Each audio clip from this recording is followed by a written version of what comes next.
સુરતના સરથાણા પોલીસ સ્ટેશનના મહિલા પીએસઆઈ નો એક વિડીયો વાયરલ થયો હતો, જેમાં પટેલ સમાજના એક કાર્યક્રમમાં મહિલા પીએસઆઈએ સમાજ માટે જ વાત કરી હતી। સરથાણા પોલીસ સ્ટેશનમાં ફરજ બજાવતા મહિલા પીએસઆઈ ઉર્વિશા મેંદપરાનું એક નિવેદન સામે આવ્યું હતું અને આ નિવેદન સામે આવતા હવે આ મામલે પાટીદાર સમાજ આગળ આવ્યો છે અને મહિલા પીએસઆઈના નિવેદનને લઈને પાટીદાર આગેવાનોએ પ્રતિક્રિયા આપી છે। જાણીએ શું કહી રહ્યા છે તેઓ આ અહેવાલમાં। જય હિન્દ, બીએસઆઈ ટીવી ન્યૂઝ પર આપની સાથે હું છું નિધિ ગઢવી।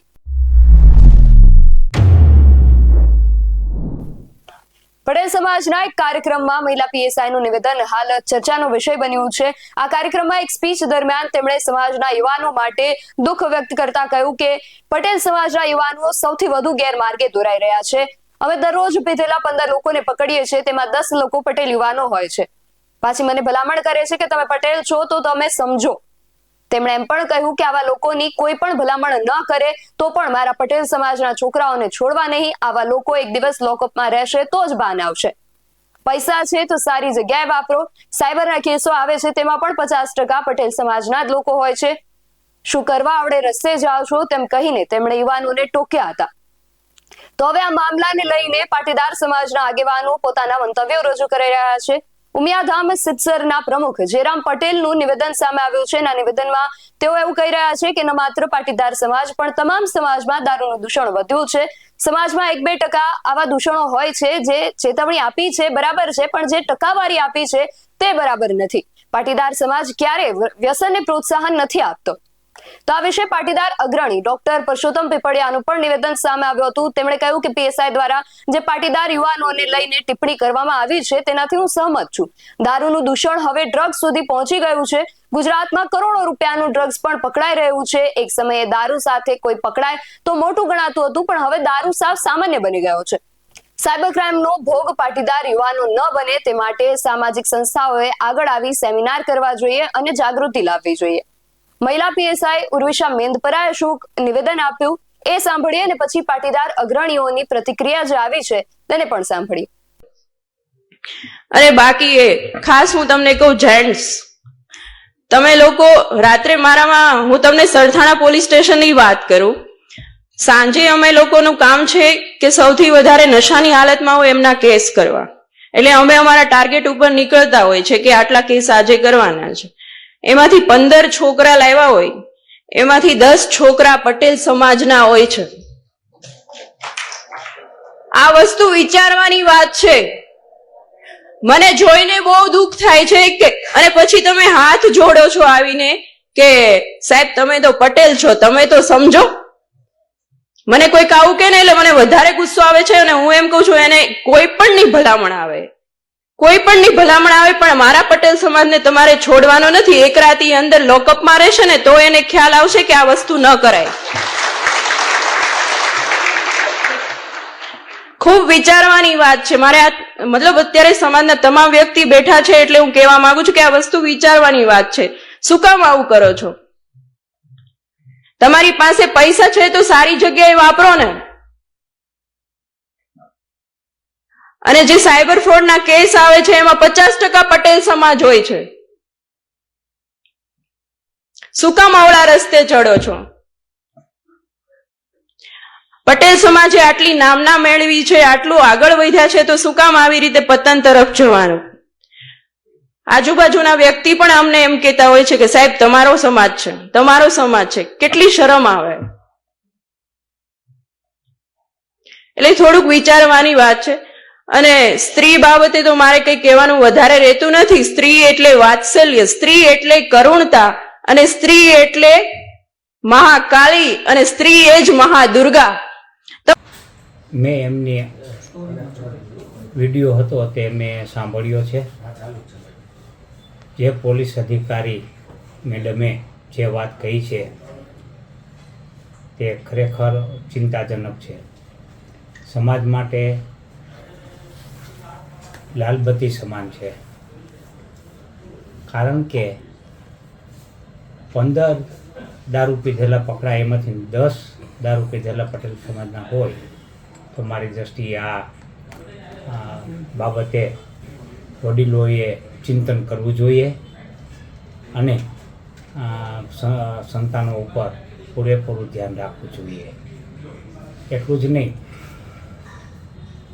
જે મેડમ પોલીસ અધિકારી છે તેમણે એ પણ કહ્યું છે કે સાયબર ક્રાઇમનો ભોગ વધુ પટેલો બની રહ્યા છે. એ વાત સાથે પણ હું સહમત છું. આ માટે થઈને જે સામાજિક સંસ્થાઓ છે એના સેમિનારો ગોઠવવા જોઈએ, જાગૃતતા લાવવી જોઈએ અને બને એટલા ઓછા બનાવો બને તે માટેના પ્રયત્નો કરવા જોઈએ, જેથી કરીને સમાજના અને અન્ય સમાજના લોકોને પણ આ બાબતે કેળવણી આપી અને આવા દૂષણોથી બચવા માટે પ્રયત્નો કરવા જોઈએ. હા, એવું દેખાઈ રહ્યું છે, કારણ કે અત્યાર સુધી એવું હતું કે દારૂ એ મહત્ત્વના સમાચાર બનતા, કોઈ દારૂ પીને પકડાય. હવે દારૂ પીધેલો પકડાય છે એ કોઈ સમાચારની બાબત જ નથી. અત્યારે ડ્રગ આવી ગયું છે. આપ જાણો છો કે ડ્રગનો એટલો બધો ફેલાવો થઈ રહ્યો છે, ત્યારે આ બાબત છે એ વિદેશમાં જે ડ્રગનું ચલણ છે એ ઇન્ડિયામાં પ્રવેશી રહ્યું છે અને એમાં ગુજરાતમાં ખૂબ જ અત્યારે ડ્રગ પકડાય છે અને ડ્રગનું ચલણ છે એ પણ આવતી પેઢી માટે ખૂબ જ ચિંતાજનક છે. સરકારે પણ આ બાબતે યોગ્ય પગલાં લઈ અને મૂળમાંથી જે આવે છે તે ડામવું જોઈએ. એને જે મેસેજ આપ્યો છે એમાં થોડી અતિશયોક્તિ છે. સમાજમાં છે 1-2% વર્ગ એવો હોય, પણ એને જે કીધું છે 10માંથી 9 પાટીદારો પકડાય છે, વ્યસન, એવું કાંઈ હોતું નથી. દરેક સમાજમાં નાના મોટું દૂષણ હોય. પાટીદાર સમાજ ખૂબ મોટો સમાજ છે, એમાં 1-2% હોય તોય દેખાય. એટલે એ બેને જે આપ્યું છે, ચેતવણી આપી છે એ બરાબર, પણ જે ટકાવારી આપી છે એ ટકાવારી બરાબર નથી. આ મુદ્દાને આપ કઈ રીતના જુઓ છો? કેમ કે જનરલ જો વાત કરવામાં આવે તો તમે 5-10 વર્ષ પહેલાની આપણે વાત કરીએ અને અત્યારની વાત કરીએ તો વ્યસનનું દૂષણ અતિ વધી ગયું છે સમાજની અંદર. દરેક સમાજમાં વધ્યું છે વ્યસનનું દૂષણ. સમાજમાં થોડીક આર્થિક સદ્ધરતા આવી છે અને એના સાથે સાથે થોડા દૂષણ દરેક સમાજમાં આવ્યા છે અને પાટીદાર સમાજમાં ઓછા કે આવ્યું છે. એની અમે પણ ચિંતા કરી છે. પાટીદાર સમાજ કોઈ દિવસ વ્યસનને પોષતો નથી, વ્યસનને સ્વીકારતો નથી, એટલે જ પાટીદાર સમાજની પ્રગતિ થઈ છે. અમે પણ વ્યસનને કોઈ સ્વીકારતા કે એને પ્રોત્સાહન આપતા નથી.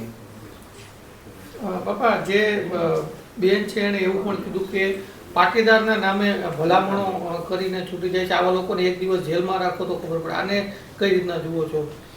હા, કોઈ દારૂ પીતા હોય ને એને સજા થાય તો કાયદાની પરિભાષામાં થાય તો અમને કોઈ સમાજને એમાં વાંધો હોઈ શકે નહીં. પરંતુ ભલામણના ફોન આવે છે તેવું પણ બેને જણાવ્યું. સમાજના અગ્રણીઓ દ્વારા ભલામણના ફોન આવે છે. દરેક સમાજમાં ભાઈ આવું થતું હોય, પણ મને 35 વર્ષ થયા આ સમાજમાં આગેવાનીમાં, અમે આવા કોઈ દિવસ કોઈને ભલામણ કરી નથી. તમારા મતે કરવું જોઈએ આવું? ખરેખર ન કરવું જોઈએ ભલામણ? નહીં, ભલામણ કરવી જ ન જોઈએ. બાપા, નિવેદનને આપ કઈ રીતે ગણો છો? જે ટકાવારી જે આપી છે, ટકાવારીમાં શું કહેશો? કેટલા ટકા? ટકાવારી ખોટી છે. કોઈ પણ સમાજમાં 1-2% હોય દૂષણ, બાકી જે એને 10માંથી 9 કીધા છે 90% કોઈ સમાજમાં ન હોય. પાટીદાર સમાજમાં તો હોય જ ન શકે, પણ કોઈ પણ સમાજમાં 90% વ્યસન હોય નહીં. એનો જો દાખલો દે, ભગવતસિંહ બાપુએ ફરજિયાત કન્યા કેળવણી કાયદો કર્યો. જો વધારેમાં વધારે કોઈએ બેનિફિટ લીધો હોય તો પટેલોએ લીધો. સ્વામિનારાયણ સંપ્રદાયની ગુરુકુળની વાત કરી તો ગુરુકુળ વ્યસન મુક્તિનું અભિયાન ઉપાડે છે. એમાં વધારેમાં વધારે ગુરુકુળમાં કોઈની સંખ્યા ટકાવારીમાં હોય તો પાટીદારોની છે. એટલે પાટીદારો કોઈ દિવસ વ્યસનને પ્રોત્સાહન આપતા નથી, આપશું પણ નહીં અને આપવું જોઈએ પણ નહીં. પાટીદાર પીએસઆઈ ના નિવેદન સાથે જયરામ પટેલ આંશિક રીતે સહમત દેખાયા, જ્યારે પરસોત્તમભાઈએ તેમની સાથે સહમતિ દર્શાવી છે. પરંતુ આ વિશે તમારું શું માનવું છે અમને કમેન્ટ કરીને ચોક્કસથી જણાવજો. આવા જ વધુ અહેવાલો સાથે મળતા રહીશું. તમે મારી યુટ્યુબ ચેનલને સબસ્ક્રાઇબ કરવાનું અને અમને ફેસબુક અને ઇન્સ્ટાગ્રામ પર ફોલો કરવાનું ભૂલશો નહીં. બાકી અવનવી અપડેટ્સ માટે આપ જોતા રહો BSI ટીવી ન્યૂઝ. નમસ્કાર.